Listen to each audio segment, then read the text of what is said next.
오늘은 효율적인 공동체의 질서, 효율적인 공동체의 질서이란 제목으로 말씀을 선고합니다. 이제 모세가 이스라엘 백성들을 이렇게 다스리는데 너무나 질서가 없어서 아주 비효율적으로 운영되고 있는 것을 이드로 장인이 보고 조언을 해줬는데, 이것이 아주 큰 그런 문제를 해결하는 그런 계기가 됩니다. 그래서 이스라엘 공동체가 아주 효율적으로 이렇게 질서 있게 움직여 가도록 이렇게 됐어요. 이드로는 아주 시골의 그런 제사장인데, 더구나 이방 제사장인데 어떻게 이렇게 지혜가 있었는지 모르겠어요. 그래서 오히려 모세가 한 수 배워가지고 이제 이스라엘을 잘 조직하고 그렇게 운영을 실제로 해 나갑니다. 그 방법이 바로 오늘날 교회도 똑같이 그 조직을 가지고 있어요.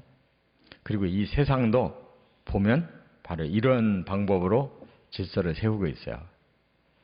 이 성경에 지금부터 3,500년 전에 바로 이러한 질서가 이제 만들어진 것을 볼 수가 있는데, 어떤 문제가 계기가 됐냐면 한 200여만 명의 백성들이 함께 살다 보니까 거기에 각양의 문제들이 일어나는 거예요. 그게 말하자면 이제 송사 문제가 일어나는 거죠. 서로 싸움이 생기는 거예요. 누가 옳으냐 그르냐.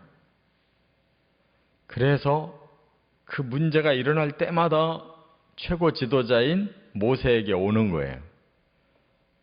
장막을 치고 이렇게 잠시 사는 동안에 날마다 모세는 아침부터 저녁까지 그 송사를 받아가지고 판결해 주느라고 바쁘고, 백성들은 계속 줄을 서서 종일 기다리고, 이게 도대체 안 될 말이라 그 말이죠. 그래서 필시 모세도 백성도 다 기력이 쇠할 것이다. 아주 비효율적이라는 거죠. 그래서 이제 이드로가 그렇게 조언을 해서 세 가지 방향을 잡아요. 이것이 아주 중요합니다.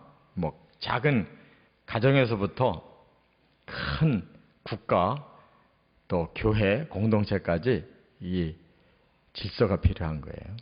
첫째, 19절과 20절에 보면 모세는 기도와 가르침에 힘써야 한다 하는 거예요. 이게 모세는 최고 지도자인데 이런 구체적인 일에 종일 시간을 쓰면 비효율적이다.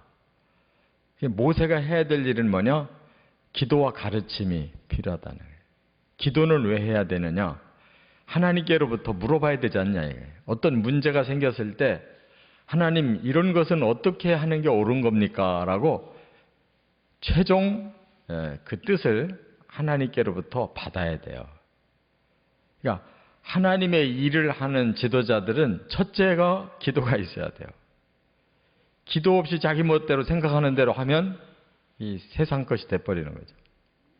그러니까 하나님의 공동체는 하나님이 주권자이기 때문에 항상 하나님 뜻을 물어야 돼요.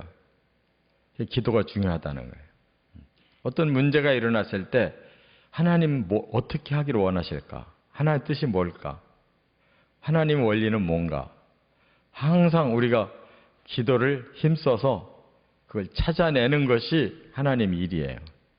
그게 지도자가 할 일이고. 그리고 하나님의 뜻을 알았으면 백성들 전체에게 가르쳐줘야 돼요. 그러면 백성들이 배우는 대로 자기들 스스로 웬만한 문제는 해결할 수가 있잖아요.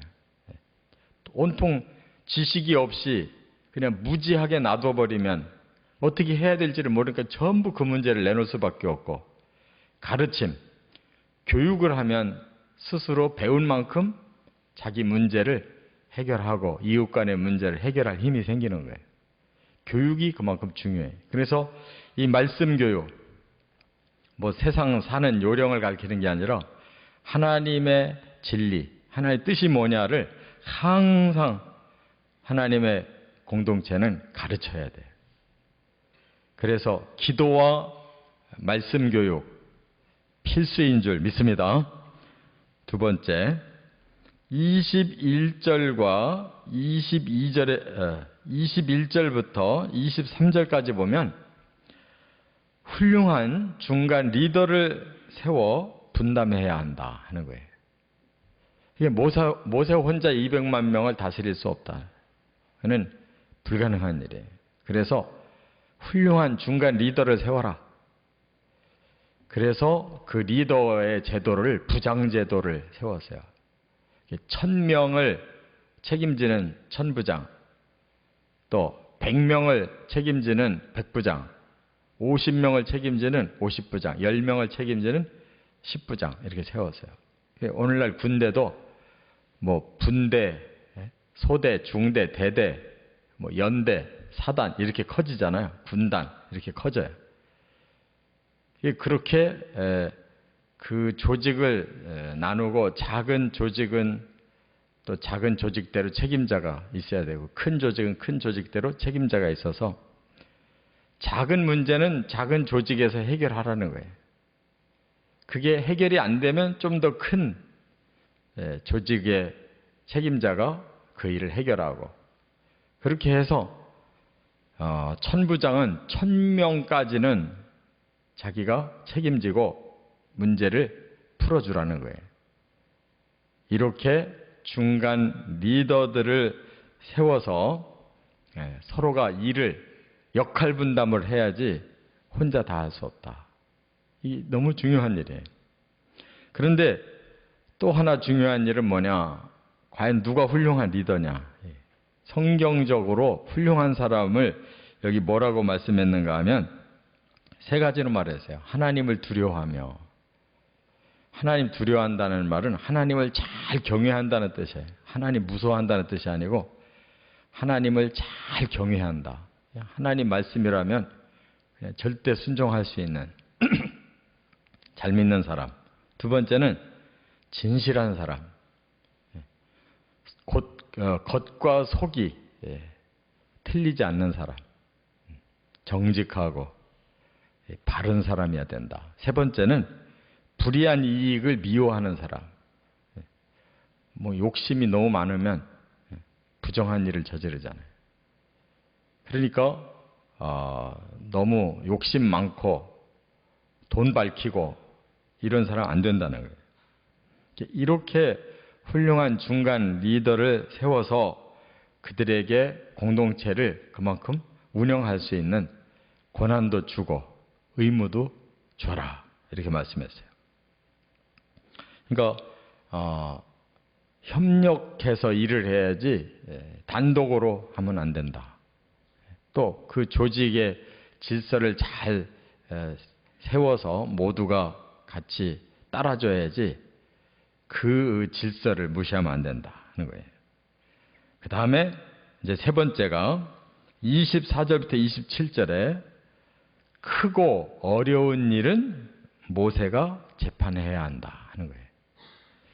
그렇게 해서 해결 안 되는 일이 있잖아요.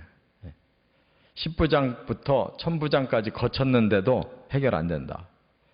그 일은 결국은 최종 지도자인 모세가 하나님 앞에 기도하고 하나님이 가르쳐 주는 대로 재판해서 그게 법이 되고 그게 질서가 돼서 그 이상 더 분란이 없도록 이렇게 마무리를 해라. 이렇게 말씀했어요. 그래서 여기 26절에 보면 그랬죠. 그들이 때를 따라 백성을 재판하되 어려운 일은 모세에게 가져오고 그랬어요. 그러니까 계속 그 중간 리더들이 올라가면서 그 문제를 다뤘어도 끝까지 해결 안 된 어려운 일 마지막으로 모세에게 가져와서 최종 결판을 내줘라 이렇게 말씀했어요. 이것이 이제 질서입니다. 이와 같이 하나님도 질서의 하나님이시고 하나님의 공동체도 질서 있는 공동체다. 우리가 항상 이러한 그 정신을 가지고 매사에 일을 하게 되면 분란이 커지지 않고 지혜롭게 하나님의 일을 할 수가 있습니다. 이런 지혜를 함께 세워 가시기를 주의 이름으로 축원합니다.